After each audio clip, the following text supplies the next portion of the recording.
Matthew Henry's Commentary on the Whole Bible. An exposition, with practical observations, of the Book of Esther. How the providence of God watched over the Jews that had returned out of captivity to their own land, and what great and kind things were done for them, we read in the two foregoing books. But there were many who stayed behind, having not zeal enough for God's house, and the holy land and city, to carry them through the difficulties of a removal thither. These, one would think, should have been excluded the special protection of providence, as unworthy the name of Israelites, but our God deals not with us according to our folly and weakness. We find in this book that even those Jews who were scattered in the provinces of the heathen were taken care of, as well as those who were gathered in the land of Judea, and were wonderfully preserved, when doomed to destruction, and appointed as sheep for the slaughter. Who drew up this story is uncertain.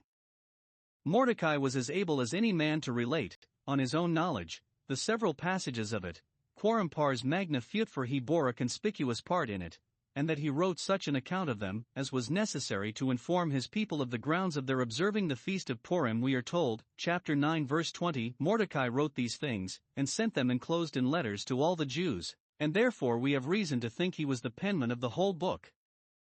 It is the narrative of a plot laid against the Jews to cut them all off, and which was wonderfully disappointed by a concurrence of providences. The most compendious exposition of it will be to read it deliberately all together at one time, for the latter events expound the former and show what providence intended in them.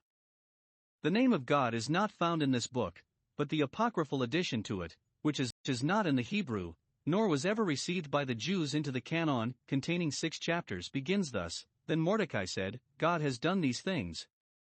But though the name of God be not in it, the finger of God is, directing many minute events for the bringing about of his people's deliverance. The particulars are not only surprising and very entertaining, but edifying and very encouraging to the faith and hope of God's people in the most difficult and dangerous times. We cannot now expect such miracles to be wrought for us as were for Israel when they were brought out of Egypt, but we may expect that in such ways as God here took to defeat Haman's plot he will still protect his people. We are told 1. How Esther came to be queen and Mordecai to be great at court, who were to be the instruments of the intended deliverance, chapter 1 and 2.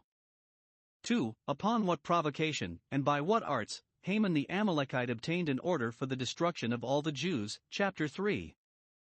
3. The great distress the Jews, and their patriots especially, were in thereupon, chapter 4. 4. The defeating of Haman's particular plot against Mordecai's life, chapters 5 to 7. 5. The defeating of his general plot against the Jews, chapter 8. 6. The care that was taken to perpetuate the remembrance of this, chapters 9 and 10. The whole story confirms the psalmist's observation, Psalm 37 verses 12 and 13, the wicked plotteth against the just, and gnasheth upon him with his teeth. The Lord shall laugh at him, he sees that his day is coming.